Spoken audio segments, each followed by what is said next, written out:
Lep pozdrav, spoštovane gledalke, cenjeni gledalci, ljubitelice in ljubitelji domačega nogometa, še s koprske Bonifike, kjer bomo videli zadnje dejanje drugega kroga Lige Telemac. Obračun med Koprom in Primorjem je pred nami. Prav gotovo bo zanimivo videti, kakšen bo koprski odziv po vsem tistem, kar se je dogajalo na Norveškem.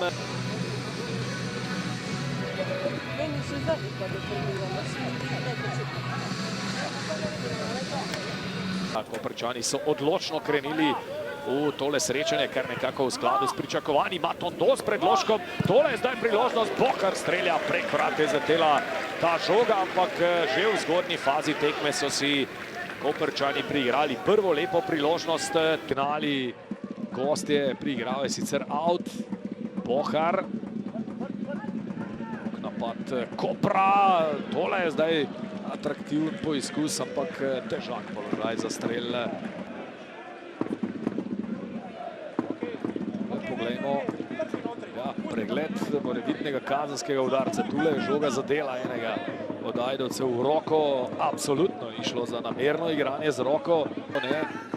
Ampak po ogledu posnetka je Novarlič dosodil najstrožjo kazen. V lanski sezoni je bil kar reden izvajalec najstrožjih kazni, Deni Jurič. Tokrat pa avtogol Pintola. Kajti žoga se je od vratnice odbila v polje, nato pa zadela Denisa Pintola. Kar nekaj sreče zdaj za Koprčane, ki na Bonifiki vodijo z 1-0, ampak strelec ni Deni Jurič. Zadetka mu mislim, da ne bodo pripisali.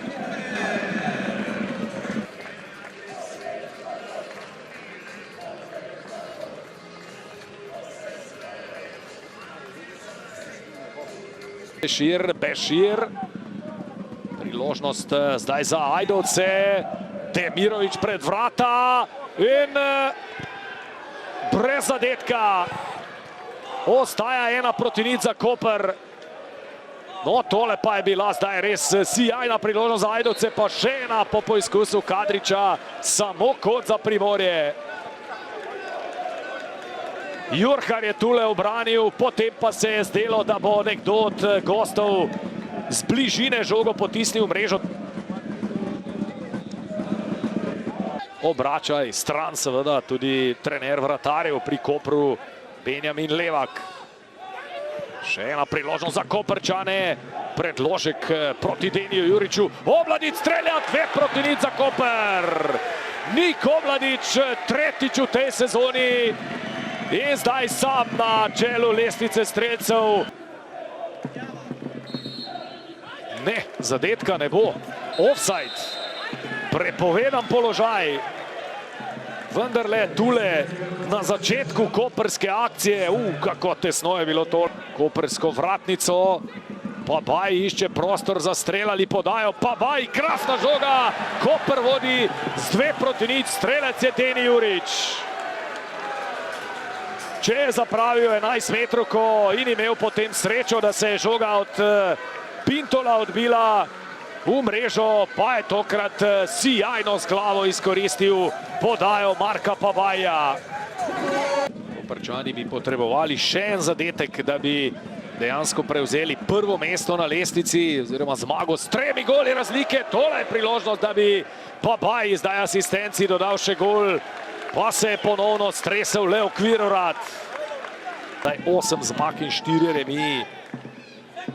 Obeta se še 9. zmaga, če se ne bo zgodil res drastičen premik v zaključku te tekme. To je priložnost in še enkrat na pravem mestu Metod Jurhar, potem pa padec Rafijev v kazenskem prostoru. Gostje zahtevajo najstrožjo kazen, tako je dal Novarlič vedeti.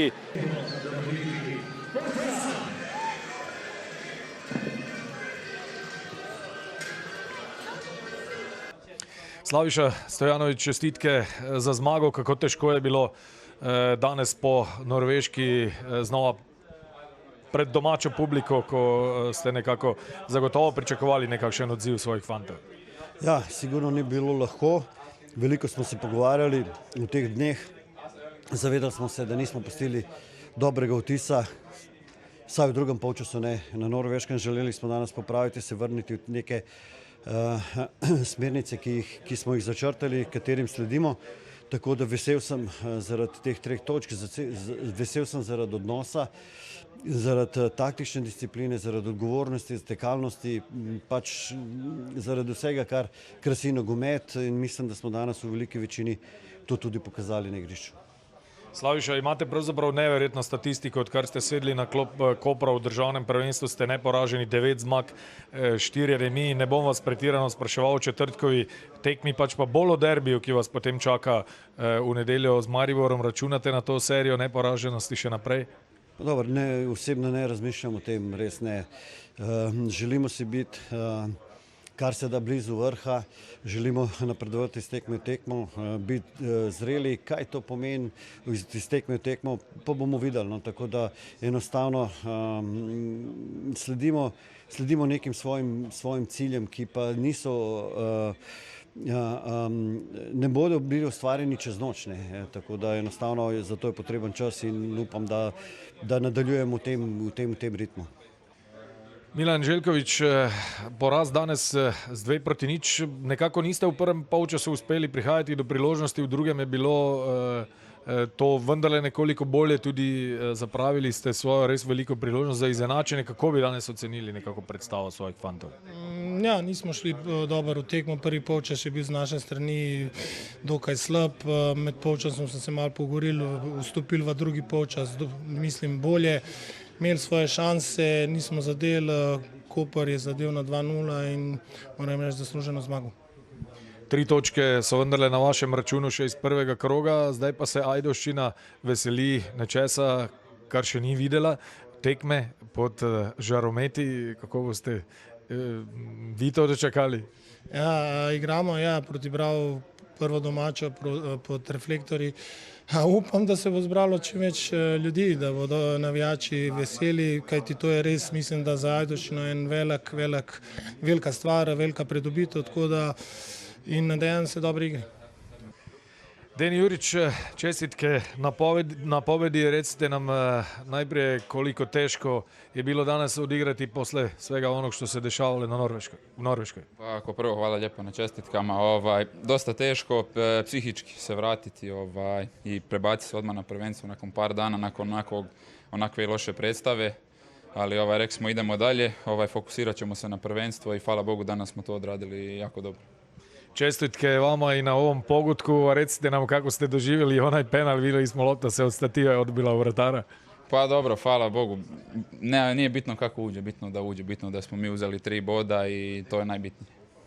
Kako sad odigrati ovu utakmicu sa Norvežanima povratnu i onda vas naravno čeka i derbi sa Mariborom Ljudsko vrto? Mislim da je to pitanje više za trenera, to će njega morat pitati pošto on odlučuje ko će šta će, tako da eto.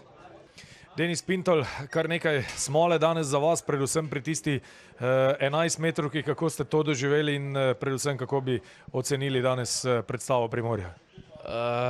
Zelo težka tekma, Koper dober nasprotnik, mi smo se borili, nismo šli v igro tako, kot bi mogli iti, mogli biti bolj agresivni in bolj mirni na žogi, ampak Koper dober nasprotnik in moramo čestitati za zmago, za penal pa smola, mislim v stativo, pa v hrbet, pa v gol, mislim, ja, škoda. Ja, smola v tem primeru, zdaj se verjetno že obračate naprej, naslednja domača tekma doma z Bravom, če vem prav, bo tudi prva podumetno razsvetljavo, kar bo nekaj novega seveda v Ajdovščini, se že veselite? Ja, sigurno, ko mi čakamo pod reflektorji tekmo, zmer je boljše igrati, lepše igrati pod reflektorji tekmo. Glede Brava pa sigurno dobra ekipa, kvalitetna, mi se bomo probali boriti za 3 pike ko zmeri in gremo na tekmo po tekmo in naprej.